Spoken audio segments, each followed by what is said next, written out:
Assalamualaikum warahmatullahi wabarakatuh dan selamat pagi. Halo semuanya, apa kabar? Sehat? Bagaimana? Tetap selalu mematuhi protokol kesehatan 3M ya, dan selalu tetap di rumah. Dan jangan lupa berdoa agar diberikan kemudahan dan kesehatan dalam menjalankan aktivitas hari ini. Hari ini Ibu akan membahas materi tentang tema 5G subtema 2 pembelajaran 3. Simak baik-baik ya.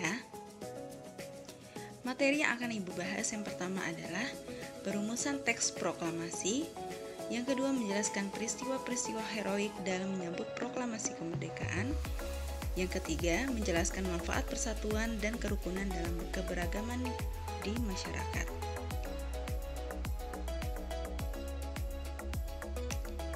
Perumusan teks proklamasi. Peristiwa perumusan teks proklamasi menjadi awal bangsa Indonesia memasuki pintu kemerdekaan. Tujuannya adalah untuk mempercepat kemerdekaan Indonesia. Setelah peristiwa Rengas Dengklok, rombongan Insinyur Soekarno segera kembali ke Jakarta sekitar pukul 23 waktu Indonesia Barat pada tanggal 16 Agustus 1945.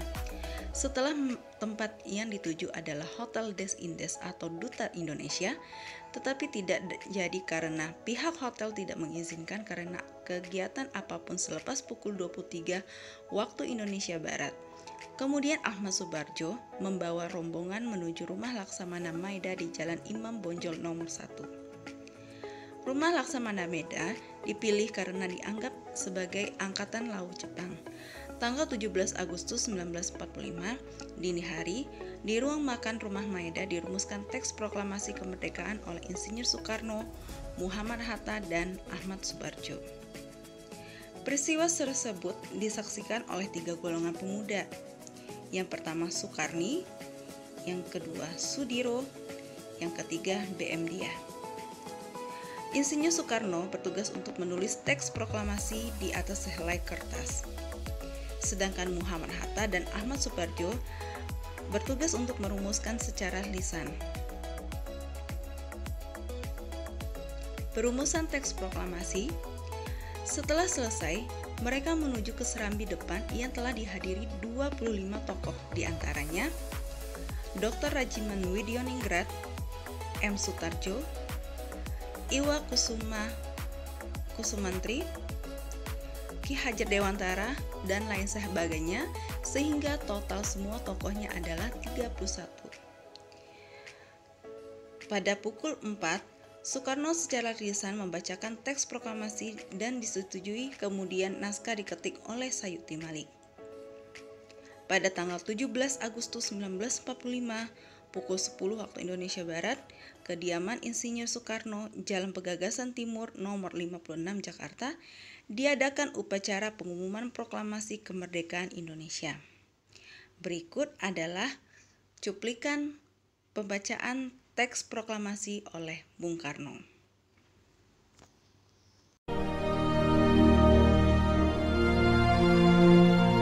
Proklamasi.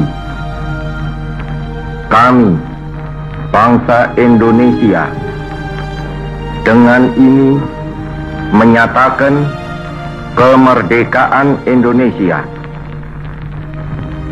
Hal-hal yang mengenai pemindahan kekuasaan dan lain-lain diselenggarakan dengan cara saksama dan dalam tempo yang sesingkat-singkatnya. Jakarta, 17 Agustus 1945, atas nama bangsa Indonesia, Soekarno, Hatta.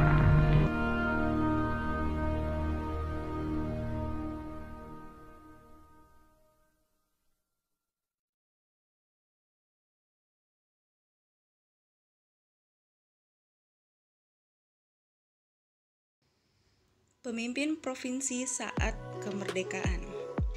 Berita proklamasi menyebarnya melalui radio, surat selebaran, juga para utusan yang kebetulan menghadiri sidang PPKI. Antara lain, Teuku Umar Hasan merupakan Gubernur Sumatera, Sam Ratulangi merupakan Gubernur Sulawesi, Ketut Pujo, Gubernur Nusa Tenggara, dan P. Muhammad Nur merupakan Gubernur Kalimantan. Menjelaskan peristiwa heroik dalam menyambut proklamasi kemerdekaan. Di Surabaya pada tanggal 19 September 1945, peristiwa di Surabaya dilatar belakangi oleh tindakan orang Belanda yang mengibarkan bendera Belanda di Hotel Yamato, sehingga membuat geram masyarakat Surabaya dan meminta untuk menurunkan bendera Belanda yang berwarna merah putih dan biru. Akan tetapi semua itu diabaikan sehingga 2 orang pemuda menaiki atap hotel dan merobek bendera berwarna biru, sehingga insiden tersebut disebut dengan insiden Hotel Yamato. Semarang 14 Oktober 1945, sekitar 400 orang tawanan Jepang dari pabrik gula Cepiring diangkut oleh pemuda Indonesia untuk dibawa ke penjara Bulu di Semarang. Sebelum sampai ke penjara, sebagian tawanan melarikan diri dan meminta perlindungan kepada Batalion Tido. Para pemuda marah dan mulai merebut kantor-kantor pemerintahan dari tangan Jepang. Keesokan harinya, pasukan Jepang datang menyerbu kota sehingga terjadi pertempuran 5 hari di Semarang dengan korban sebanyak 990 orang. Sumbawa, Desember 1945, pemuda Indonesia berusaha merebut senjata dari Jepang. Di Gempe terjadi pemberontakan antara 200 pemuda melawan Jepang. Di Sape sekitar 400 pemuda berusaha merebut senjata di markas Jepang. Hal yang sama juga terjadi di Raba. Kalimantan 14 November 1945. Tentara Australia juga mendarat dan mengeluarkan ultimatum melarang semua aktivitas politik seperti demonstrasi, menyelenggarakan rapat dan mengibarkan bendera merah putih. Akan tetapi kaum nasionalisme tetap melaksanakannya. Di Balikpapan pada tanggal 14 November 1945, 8.000 orang berkumpul di depan komplek Nica sambil membawa bendera merah putih. Menjelaskan manfaat persatuan dan kerukunan dalam keragaman di masyarakat. Yang pertama, tidak memandang identitas suku, agama, ras, dan golongan. Yang kedua, bersatu untuk melawan penjajah untuk mempertahankan kemerdekaan Republik Indonesia. Yang ketiga, persatuan masyarakat Indonesia terjadi karena masyarakat mengamalkan sikap rukun. Sekarang latihannya adalah kerjakan latihan berikut yang ada di deskripsi video ini, kemudian hasilnya jangan lupa di screenshot dan kirimkan melalui WA Japri atau Google Classroom ya. Sekian dari Ibu ucapkan terima kasih banyak. Assalamualaikum warahmatullahi wabarakatuh dan selamat pagi.